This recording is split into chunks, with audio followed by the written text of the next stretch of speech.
New York City Police Commissioner Bill Bratton has been labeled as a champion of community policing, and part of his focus during his second stint here in New York City has been to heal the rift between the police department and minority communities they serve. That goal is becoming increasingly challenging in the aftermath of the death of Eric Garner and the recent slaying of 2 policemen in Brooklyn. Connie Rice is a civil rights attorney and the co-founder of the Advancement Project. She's worked closely with Commissioner Bratton when he headed the LAPD. She joins us now from Los Angeles. Ms. Rice, thank you so much for taking the time out of your schedule and your holiday schedule to join us. Let's get right to it. You work hand in hand, or you at least had a front row seat to how Bill Bratton was able to transform a particularly hostile relationship between the LAPD and the community. What were some of his challenges there? Oh, they were huge because the black community in particular was at war with LAPD, and he had to come in the middle of that war, declare a ceasefire, and then do the very hard work of knitting together a coalition of folks who could break down the old barriers and create new glue between the community and the police. It was very hard to do, but he did it. One of the tenets of that would have to be trust. Can you single out any particular initiatives or programs that he used to re-engage the trust of the community? Well, you're absolutely right on that point. It's called public trust policing because trust is the currency. And Chief Bratton started with his own persona. He basically met with all the black leaders, met with regular street folks. He was constantly in the black community, talking, communing, listening, and that was his beginning. Then he started with the police and told them, you have got to learn to talk to the community like you are serving them, which was a big change from a militaristic occupation-style policing. And that's how he began it. Now, Bill Bratton has a challenge in at least engaging his own rank and file here in New York. Was there a particular piece of that you saw him resolve with the LAPD and those officers there? Oh yes, LAPD did not want an outside chief. They did not accept him as their chief at first. And so he had to overcome that. He doesn't even have to overcome that level of opposition within NYPD right now. He's been welcomed back as a welcome chief. So he's actually got an easier start with his cops here in some ways than he did with LAPD, to tell you the truth. The hardest part of this is going to be knitting together the mayor and the rank and file first.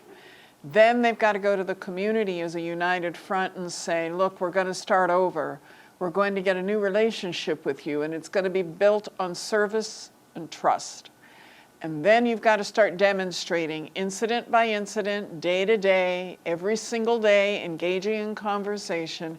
It's a very slow process, but you can see the trust building up over time, and you'll know you're there when the police and the community hit their first shooting that's controversial, and you see how the community reacts.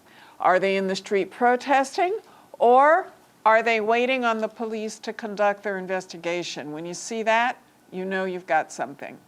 The particulars of the police union and the dynamics of a police union here in New York, which is has a history of railing against whatever mayor happens to be in office. It doesn't really matter who it is. Go all the way back to David Dinkins in 1992. The police led a riot in this town against then Mayor David Dinkins. And then Rudy Giuliani came in and brought in Mr. Bratton. And as I remember, Mr. Bratton did have he was part of the Giuliani steamroll to bring down crime in the city. You mentioned before a change in his personality. Was he a different person when he left the LAPD than when he arrived?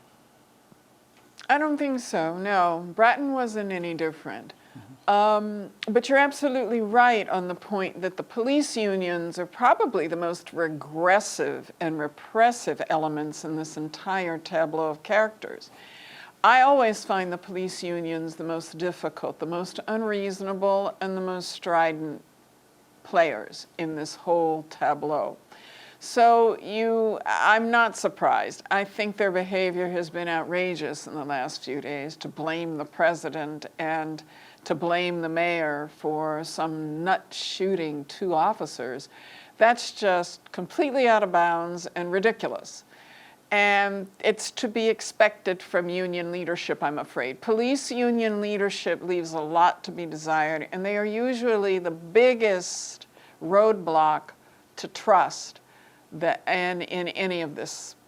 It's sad to say, but I found it to be true. Over the last year, we have seen these police incidents play out across the country. These are stories that have made international headlines. And you're a civil rights attorney. You've been doing this a while. How do you think this portrays America in the Western world, the same America that is trying to espouse itself as a democratic center and propagating this ideal throughout the globe? I think the saving grace for us is that I think we're humble enough to admit that we haven't got it all right. I hope the rest of the world sees that side of us. But if they don't, they should, because we have a long way to go in this country. We have come a long way, and we have a long way to go. So you're absolutely right. We have a lot of nerve telling other people we're the beacon of democracy when our democracy doesn't extend to poor blacks and poor Latinos and poor whites. Our policing does not afford those populations access to justice. And there is no democracy without justice. Well, as you see these incidents and the protests unfold here in New York, and you watch from Los Angeles, and you see the differences and you see the similarities, what would be your message to people of color in the New York area who have seen the work, this is the second coming of Bill Bratton, but who haven't seen the direct transformation face-to-face that you experienced in LA? What would you say to those communities here? I would say to those communities, give him a chance, because the black community in LA also told Bratton to leave. They did not want him at first, and they rejected him. And Bratton just kept working at it every single day, personality by personality, relationship by relationship, and he built up enough relationships that people started to give him a chance to show that he knew how to deliver safety and trust. Trust with your police and trust with your police brass, your leaders. And so he had to push hard. There were closed doors. So if New York's communities are going to shut the door on Bratton, let them know Bratton's not going to give up, but that they ought to try opening the door and giving him a chance, because it takes 2 to tango.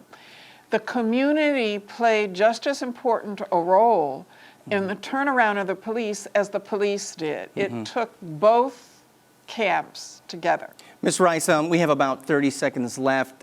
In the coverage of this crisis in America, what is it that makes you the most crazy when you see it on television? The police unions. I think they are so out of bounds. That does drive me crazy. I'm not at all. I'm very, very hopeful because of what happened in LA. Right now in LA, public housing populations trust the police, which is an extraordinary thing to say. Okay, thank you so much, civil rights attorney Connie Rice. Thank you so much for taking time out of your schedule to join us today on this very important topic. You're most welcome. And this is Arise America.